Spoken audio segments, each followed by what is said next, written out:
This clip appears to show an official Japanese election campaign speech in which a candidate takes someone else's nameplate, throws it away, and then takes out Mentos and Coca-Cola so that he can threaten his sign language interpreter. And for some reason, there's a Kim Jong-un guy in the background. This is actually a parody video, it's not a real campaign speech.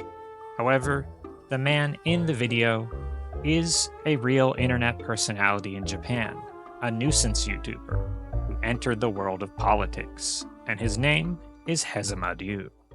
Hello, I'm Jeffrey Hall, and welcome to Japan Matters, a YouTube channel that discusses various matters related to Japan. In this video, we'll be looking at the case of Japan's most infamous nuisance YouTuber, who also had political aspirations. In the 2024 Tokyo gubernatorial election, he was able to receive quite a lot of media attention. However, unlike other attention-seeking candidates, he was able to do this without spending any money. Before we talk about how this young man became nationally infamous and entered the world of politics, it's necessary to mention just how much importance Japanese society places on not being a nuisance or annoyance to other people. The Japanese word for nuisance is meiwaku, and a lot of the politeness one can observe in Japan is partially motivated by a desire not to cause trouble to others. For some examples of what Japan considers nuisance behavior, I ran a search for images that were labeled with the word meiwaku on a popular Japanese clip art website. One of the first results was this image of a woman with a selfie stick, carelessly bumping into other people. Look at this person, who seems to not care about the impact of her actions on others. Other examples of nuisance behavior on this clip art website included using one's phone in a movie theater, smoking in close proximity to other people, eating a smelly bento on a train, and listening to one's headphones so loudly that other people around can hear your music.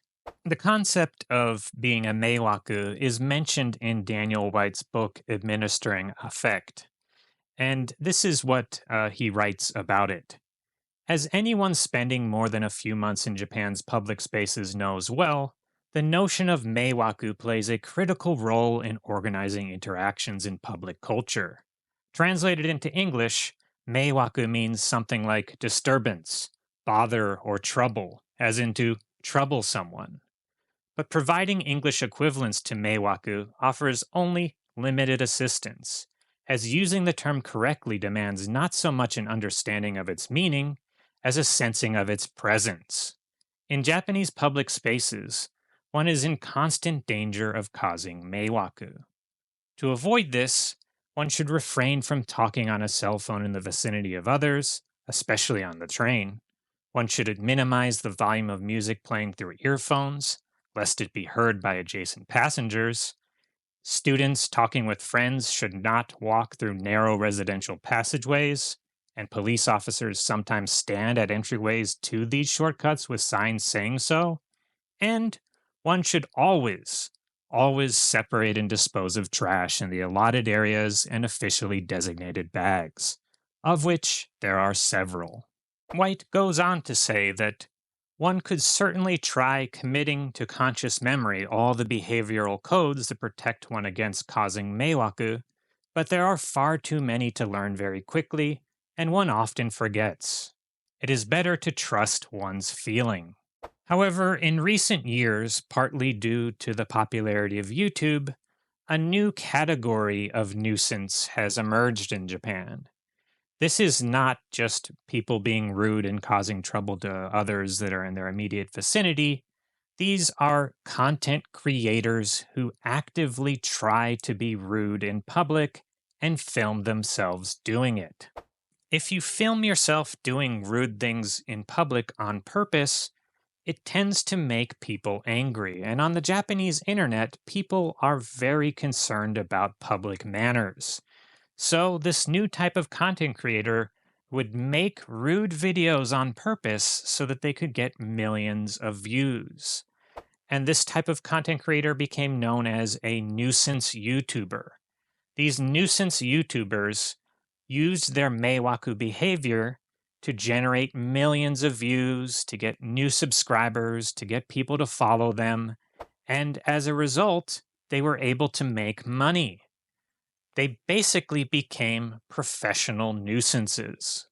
More recently, people outside of Japan have come to know about the Japanese internet's anger towards nuisance YouTubers through controversies caused by the rude behavior of foreign YouTubers. But the term nuisance YouTuber really started to become popular around 2020 when Japan's borders were not open to tourism. The Google image search results for nuisance YouTuber show the person who helped introduce this new genre of content creation, a Japanese man who calls himself Hezumaryu. So, who is Hezumaryu?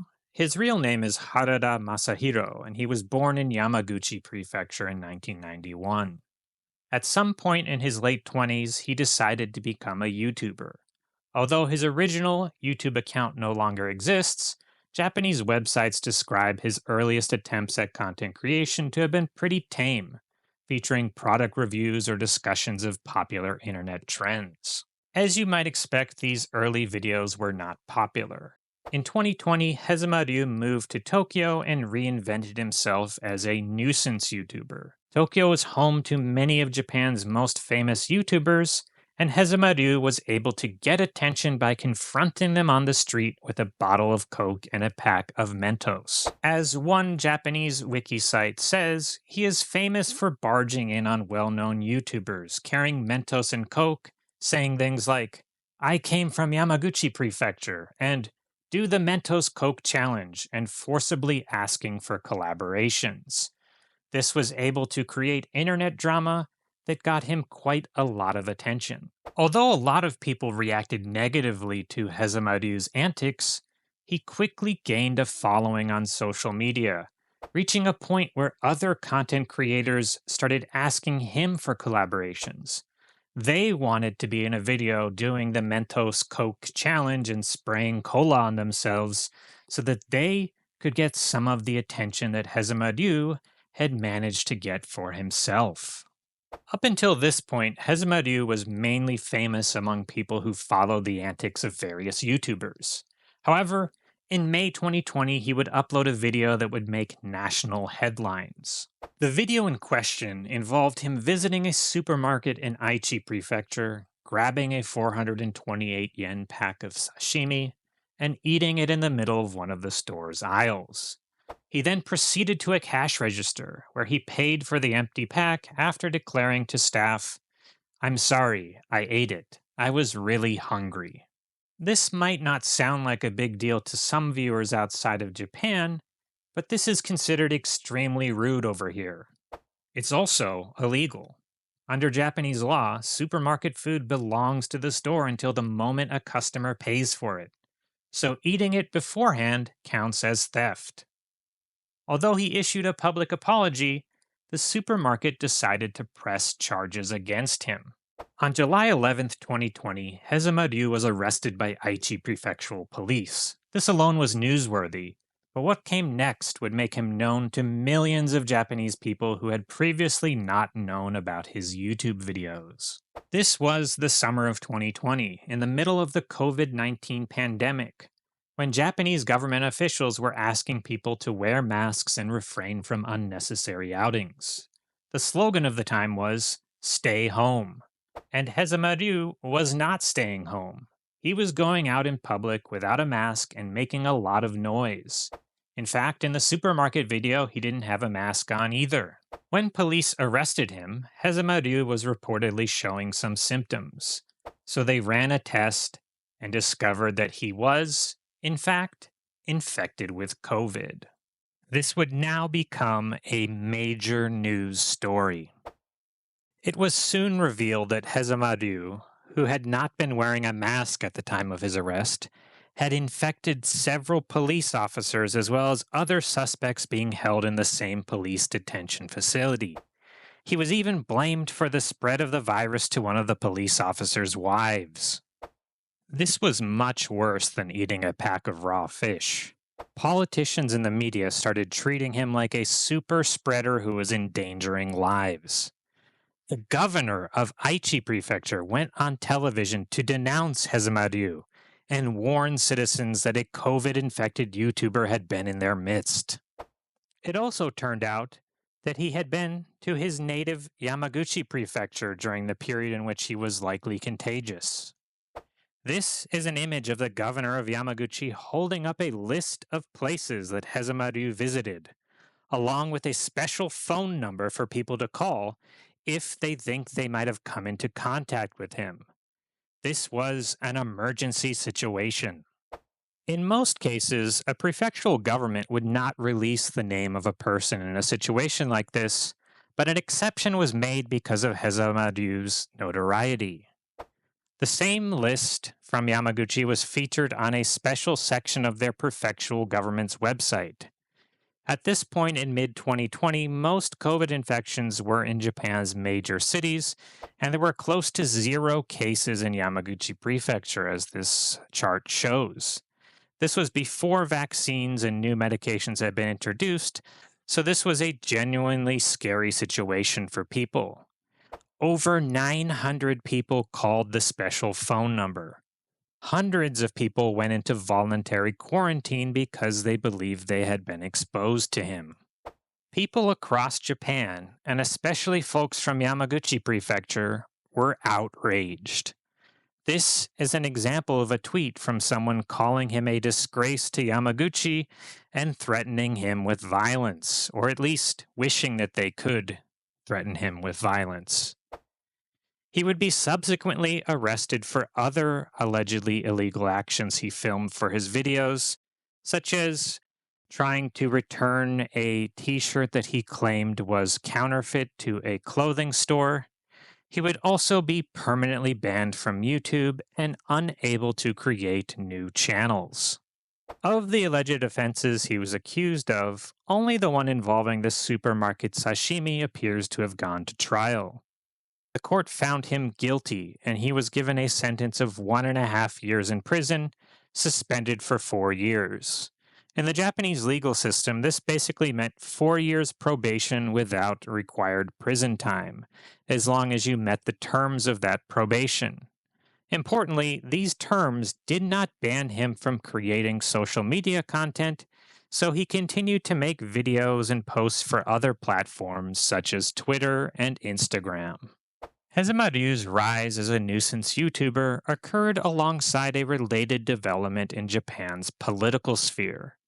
In the 2019 Japanese House of Councilors election, a fringe political party known as the Party to Protect the People from NHK won 2 seats in Japan's national legislature thanks to a voting system that allows voters across the country to pool their votes together via a proportional representation ballot.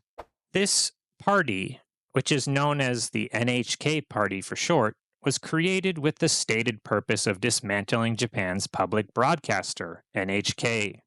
Its party leader, Tachibana Takashi, had risen to fame via YouTube, and he was gathering together almost any YouTube celebrity he could find to bring votes to his party. This is how Hezumaryu became involved in electoral politics. During the July 2020 Tokyo gubernatorial election, he campaigned alongside Mr. Tachibana. This was prior to his arrest over the supermarket sashimi, so netizens have speculated that Hezumaryu may have been contagious with COVID while participating in this political campaign, and may have even spread the virus to people in Tokyo. This did not, however, stop his political aspirations. In October 2021, just a few months after he had been convicted of theft, Hezumaryu officially entered the world of politics as a candidate in the special election being held for a vacant upper house seat in Yamaguchi Prefecture. He had the nomination of Mr. Tachibana's Party to Protect the People from NHK. His official election poster consisted of a photo of himself bowing, with his name on the left side and the word "sorry" on the right side. The poster was meant to express apologies for the misdeeds he had committed in the previous year. He campaigned in a suit, but he kept his trademark Pikachu hat on. Here are some tweets of him putting up an election poster on a poster board in front of his old elementary school, with a special autograph for the kids to see. Much to the dismay of the media and other social commentators, a lot of the fans of his prank videos had been children. So here he was appealing to that audience. However, kids can't vote, and he only had the endorsement of a fringe party that had received just 1.39% of the vote in a national election held earlier that year.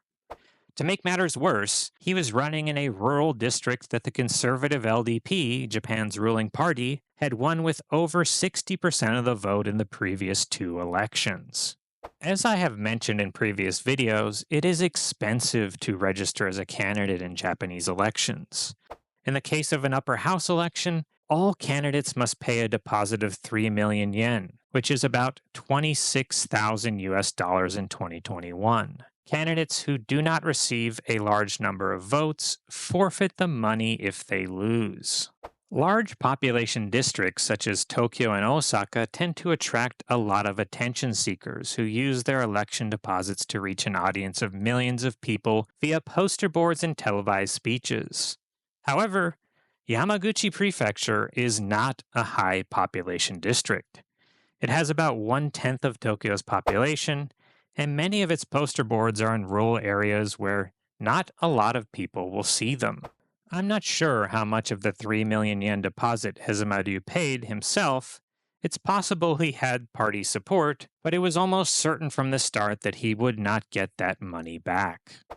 All candidates in House of Councillor elections, the upper house of Japan, are given equal airtime for short speeches that are played on public television.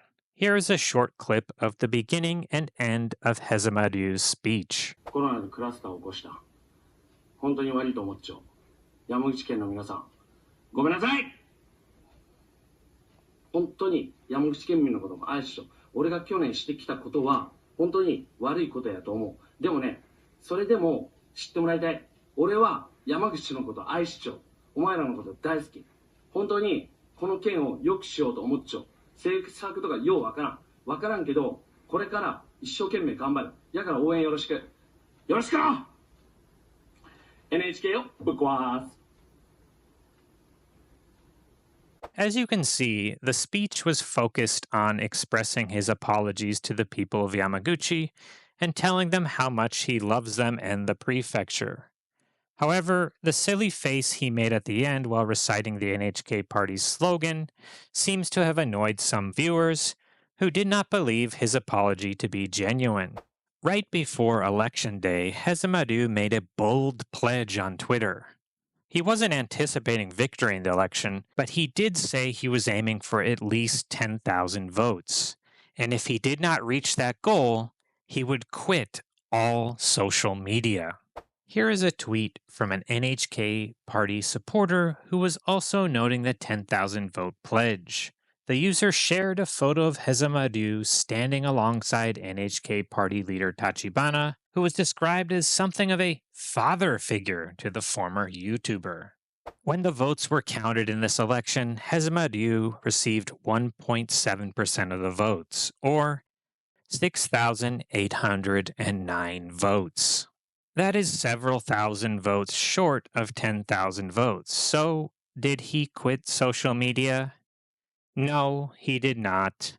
Obviously, I wouldn't be making this video in 2024 if he actually had followed through on this promise. Instead, he continued to pursue a potential career in politics. During the Yamaguchi election, he had stated that he did not expect to win, but he would try again in the future to run for political office.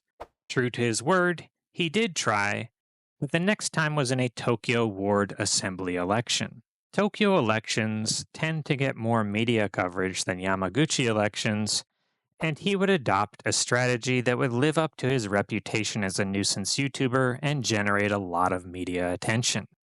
Ward assembly elections also have multiple winners, meaning that a candidate could come in 36th place and still win a seat.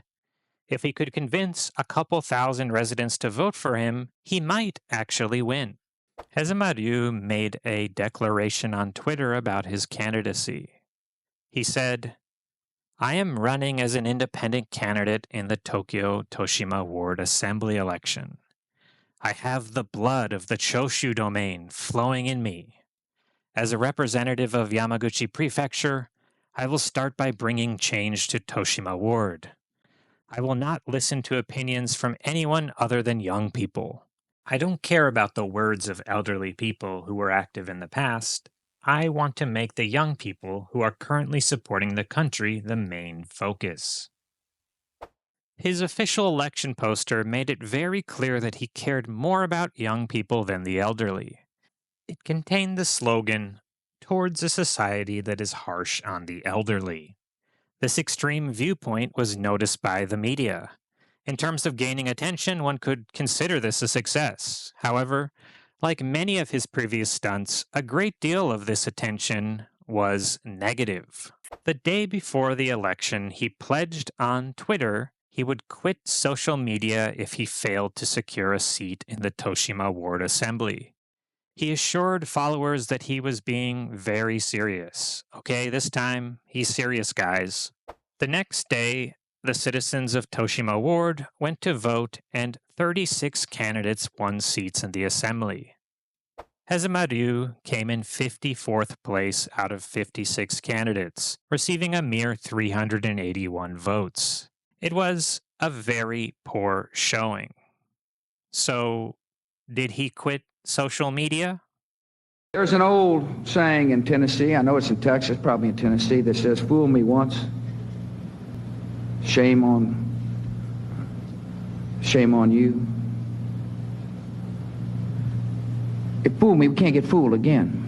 Most of his followers, true to the wise words of the eloquent George W. Bush, could not be fooled again by such a promise. As many expected, Hezumaryu did not quit social media. Instead, he made a tweet that seemed aimed at promoting a Tokyo Hostess Club. You may also note that in this tweet he claims to have received his election deposit back. I may be wrong, but my understanding is that he would have needed 1/10 of valid votes to get his election deposit returned, so I'm somewhat doubtful of this claim. However, as in the Yamaguchi election, it's not entirely clear if he used his own money when making this deposit. This brings us to the 2024 Tokyo gubernatorial election, a race in which numerous fringe and joke candidates ran simply for the chance to get some attention from Tokyo's 13.9 million residents. In the months ahead of the race, Hezumaryu had been claiming that his days as a nuisance content creator were long over, and he was now working for the good of society. This is something one hears often from current and former nuisance content creators, and it is rarely true. As part of this effort to help society, Hezumaryu declared he would be running in the Tokyo gubernatorial election. Media coverage noted his criticism of establishment politicians' corruption scandals, as well as his view that politicians should not fall asleep during assembly meetings. This is something that's often shown in Japanese media, people dozing off on the job. Also, his earthquake relief volunteer work was mentioned in some media coverage as well. On Twitter, he posted photographic evidence that he had paid his 3 million yen election deposit. It seemed like he would definitely be joining the ranks of the many candidates who were expected to run for governor.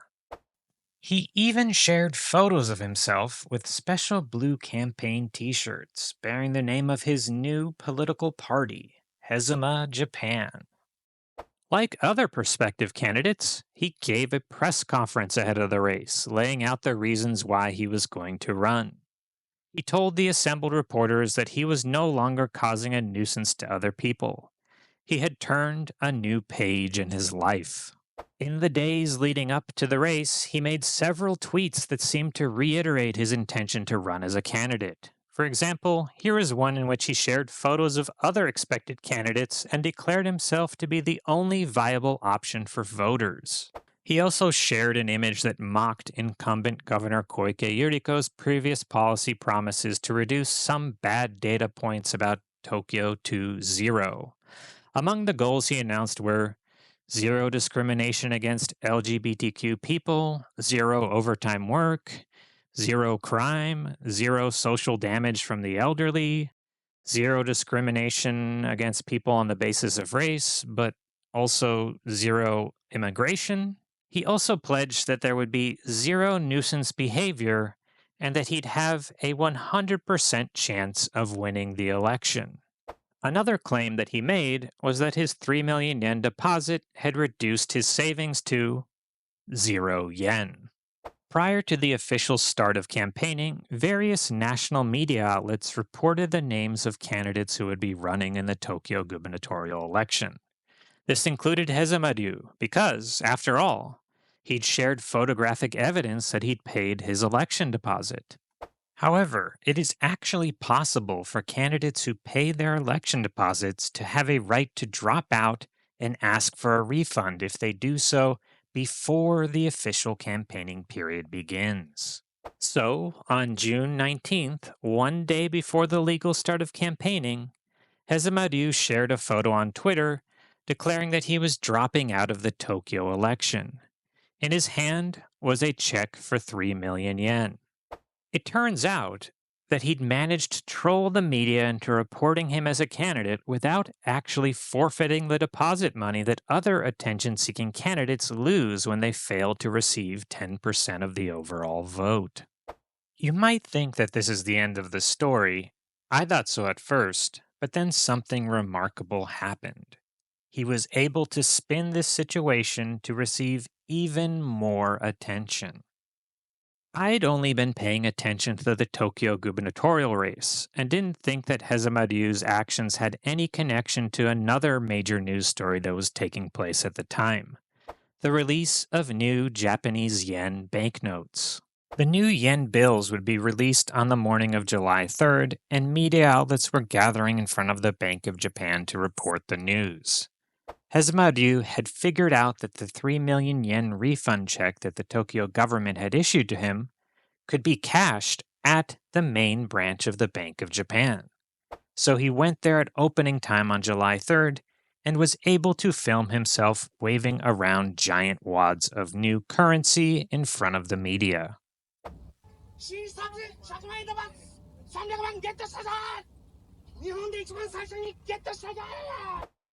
This is a fascinating example of how someone can use flukes in Japan's election laws to generate huge amounts of attention without spending the kind of money that other attention-seeking candidates spend on their election deposits and then subsequently lose when they don't receive enough votes. There were many such candidates in this year's Tokyo gubernatorial election. Over 50 candidates ran in the election, and almost all of them lost their election deposits because they failed to reach this vote threshold. This is where our story ends for now. But is this the end of Hezumaryu's participation in Japan's political system? I doubt it. Under current election laws, running as a joke candidate remains an attractive opportunity for YouTubers and other attention seekers. It's also possible that he could renew his cooperation with the NHK party, which continues to exist as a fringe political group in Japan. It will be interesting to see how this develops in the future and how YouTubers and other social media content creators are able to utilize Japanese election laws for their own non-political purposes as well as legitimate political purposes. Okay, I'll wrap up the video there for now. Thanks to everyone who watched until the end. If you enjoyed this video and want to see more content like this, please like this video and subscribe to this channel. If you haven't already done so, you might also like to check out my previous videos on Japanese politics. Anyway, thanks for watching and have a great day.